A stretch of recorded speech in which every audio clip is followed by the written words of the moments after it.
Class 7 ভূগোল class পরীক্ষার পরে আজকে আমাদের প্রথম ক্লাস। পাতা নাম্বার 141-এ চলে যাব। থার্ড পরীক্ষায় কী কী হবে সেটা আগে আমরা দেখে নেব। পাতা নাম্বার 141 আমাদের থার্ড পরীক্ষায় পড়ানো হবে জল দূষণ, মাটি দূষণ, ইউরোপ মহাদেশ, তার সাথে সাথে বায়ুচাপ, ভূমিরূপ, নদী, পৃথিবীর পরিক্রমণ, ভূপৃষ্ঠের অবস্থান। তোমরা জেনে গেছো থার্ড পরীক্ষার জন্য তোমাদের কতটা পড়তে হবে, তোমাদের কি সিলেবাস তোমরা জেনে গেছো। আজকে আমরা শুরু করব জল দূষণ। আজকে আমরা করব জল দূষণ সম্পর্কে।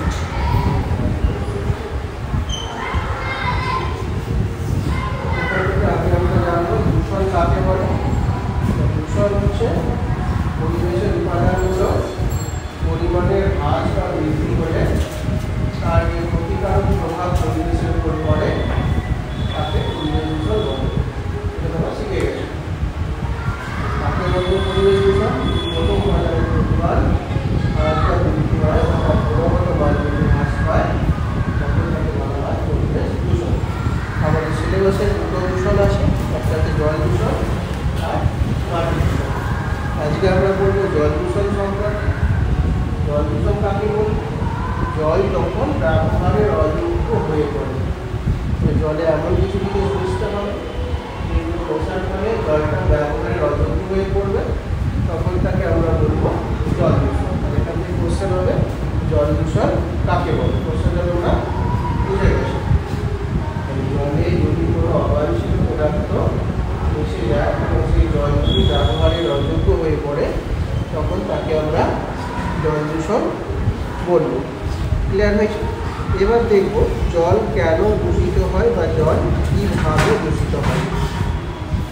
আজকে আমরা করবো পাতা নাম্বার 66। ঠিক আছে, এখানটা আগে আমরা দেখবো। চারটে শর্ট কোশ্চেন আছে সেটা আমরা পরে দেখবো। পাতা নাম্বার 68-তে চলে এসে জল দূষণের কারণ। তো কোশ্চেনটা বোঝা গেছে জল দূষণের কারণ ব্যাখ্যা করো। বড় কোশ্চেন একটা 5 নম্বরের কোশ্চেন, পরীক্ষাগুলো খুব ইম্পর্টেন্ট। জল দূষণের কারণ ব্যাখ্যা করো।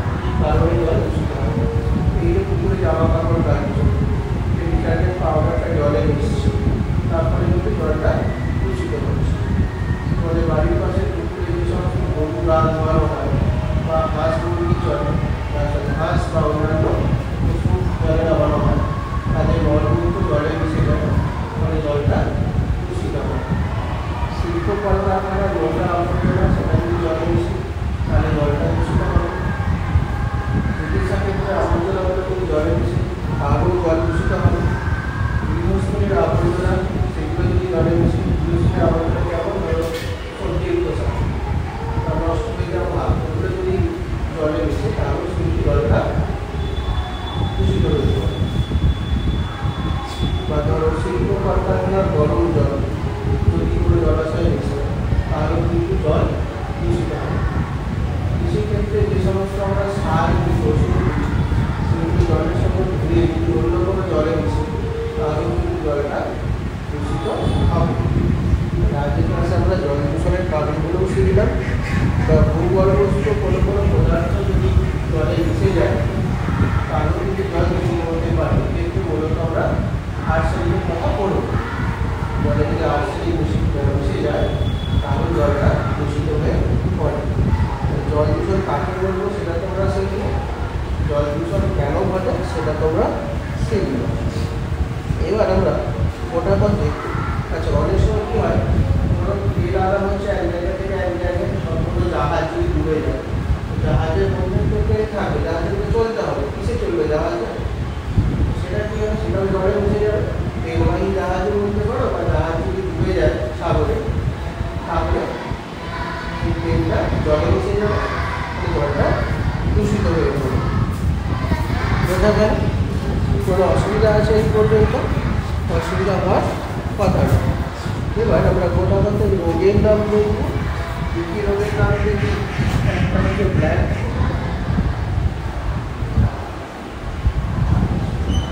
একটা হচ্ছে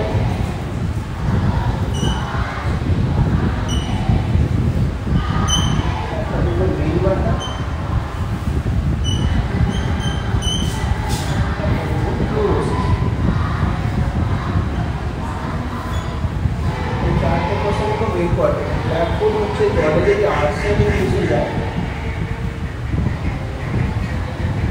জলেতে যদি আর্সেনিক মিশে যায়, সেই আর্সেনিক মেশা জল যদি আমরা ব্যবহার করি তাহলে হাতে পায়ে কালো কালো সব বড় একটা ব্যাগ দিকে যদি আমরা ব্যাগের ত্বকে যেমন গুলি গুলি থাকে তেমনি আমাদের ত্বকে গুলি গুলি হয়ে যায়।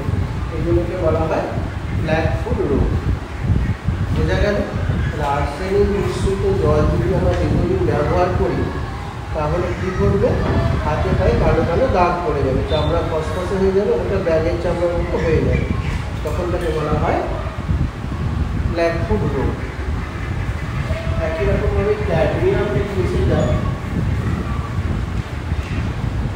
ক্যাডমিয়াম মিশ্রিত জল যদি আমরা ব্যবহার করি তাহলে আমাদের যে রোগটা হয় সেটা হচ্ছে ইথাইলিয়া। নির্মাতা হচ্ছে পারদ দূষণের ফলে হয়। জলে যদি পারদ মিশে যায় তাহলে সেই পারদ মিশ্রিত জল প্রথমে মাছে পেয়ে যাবে, তারপর সেই মাছটাকে যদি আমরা খাই তাহলে সেই পারদটা আমাদের দেহেতেও আসবে, ফলে যে রোগের সৃষ্টি হবে তাকে বলা হয় নিউমোনিয়া। আর ফ্লোরাইড থেকে হয় ফ্লোরোসিস।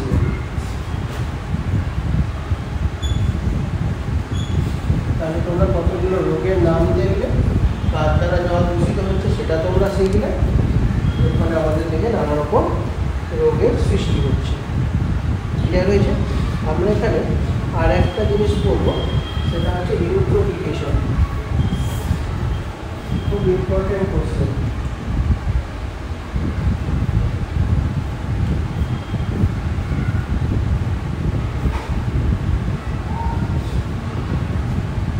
জিনিসটা কেমন, জলে যদি উদ্ভিদের পুষ্টিমূলের পরিমাণ বৃদ্ধি পেয়ে যায়, মূলত কৃষি জমির আশেপাশে যে পুকুরগুলো থাকে বা যে জমিগুলোতে, যে পুকুরগুলোতে বেশি কাপড় টাপড় কাচা হয়, সেই ডিটারজেন্ট পাউডার বা সার মেশা জল যদি পুকুরে পড়ে তাহলে উদ্ভিদের পুষ্টিমূলের পরিমাণ খুব বেড়ে যায়।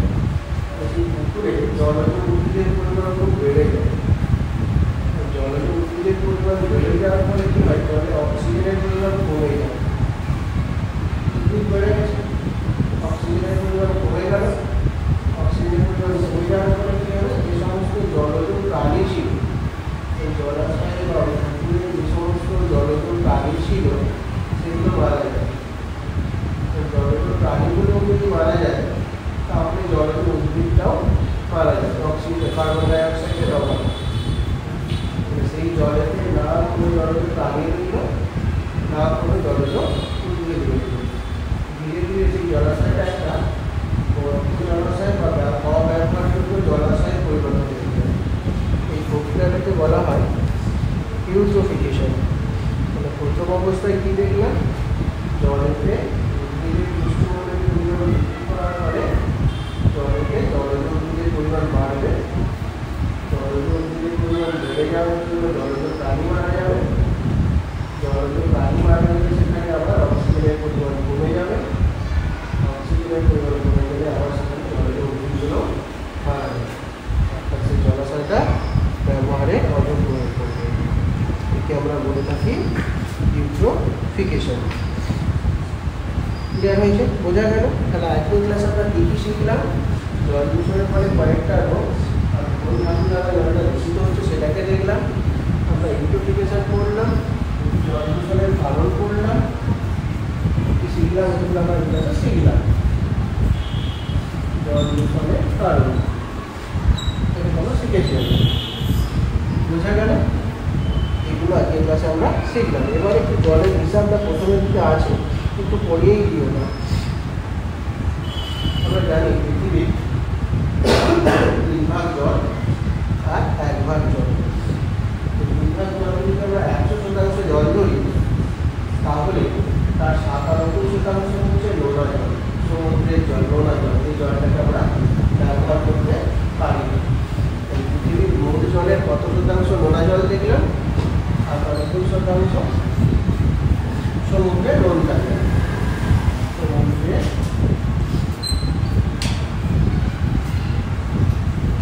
নোনতা জল বা অব্যবহারযোগ্য জল, এই জলটাকে আমরা ব্যবহার করতে পারি না। 97% যদি ব্যবহার করতে না পারি তাহলে ব্যবহারযোগ্য জলের পরিমাণ কত হবে, 3% হচ্ছে ব্যবহার জল। এই 3% কিন্তু আমরা ব্যবহার করতে পারি না, কারণ এর বেশিরভাগ অংশটাই বরফ রূপে জমা আছে। বোঝা গেল? 2 ভাগ বরফ রূপে জমা আছে। এই ব্যবহারযোগ্য জলের মধ্যে কি দেখছি, 2% বরফ। কোথায় জমে আছে? আন্টার্কটিকাতে আছে, উঁচু পার্বত্য অঞ্চলে জমা আছে। তাহলে আমাদের কাজের জল কতখানি? 2% যদি হয়ে যায়, 1% জল হচ্ছে, আর সেটা ব্যবহারযোগ্য জল না করে মিষ্টি জল করে পানীয় জলের পরিমাণ বলতে পারে। আর 1% হচ্ছে আমাদের ব্যবহারযোগ্য জল।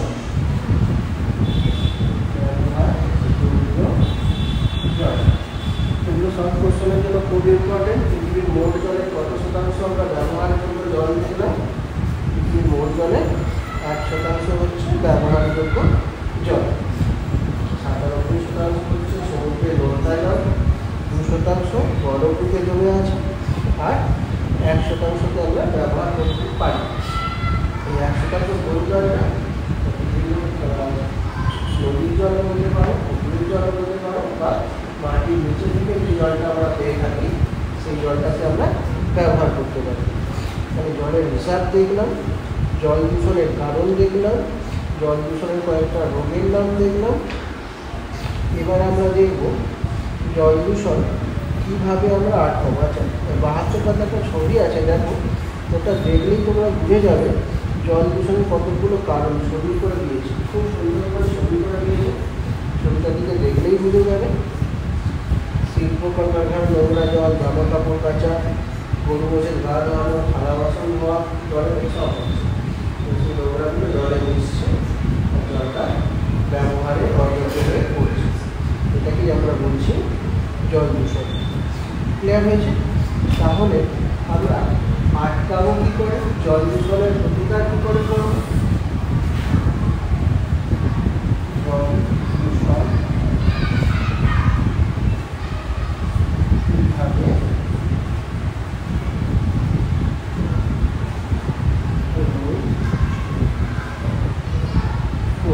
কীভাবে আটকাবো?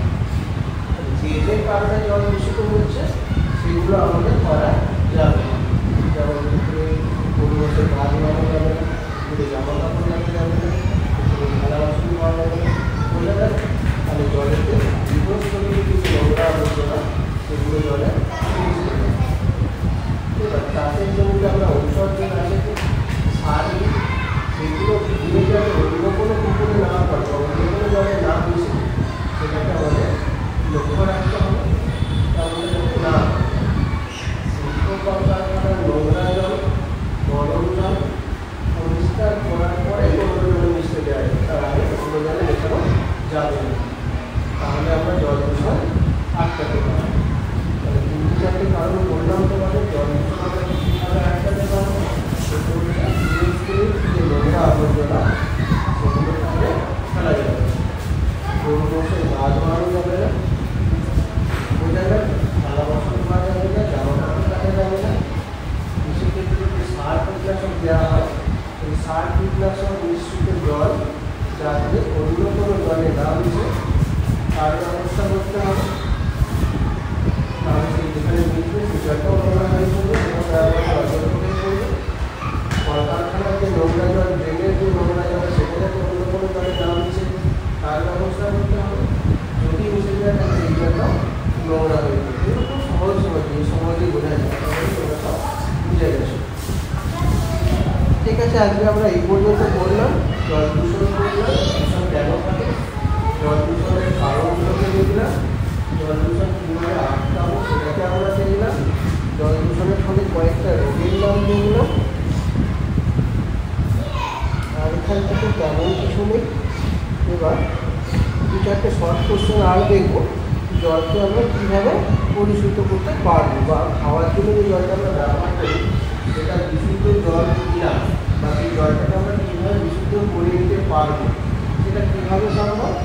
জলে যদি ক্লোরিন দেওয়া হয়, জলে যে সমস্ত জীবাণুগুলো আছে সেগুলো নষ্ট হয়ে যাবে। অথবা জলকে যদি আমরা 10 মিনিট ধরে 100 ডিগ্রি সেন্টিগ্রেডে ফুটাই, তাহলে সেই জলেতে যে সমস্ত জীবাণু আছে সেগুলো নষ্ট হয়ে যাবে।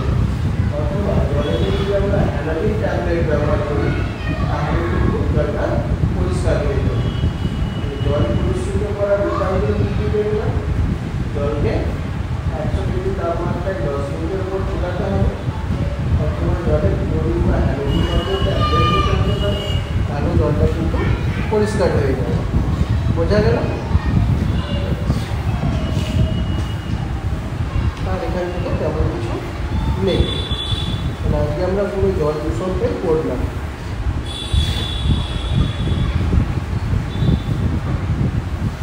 আর একটা জিনিস জেনে রাখো,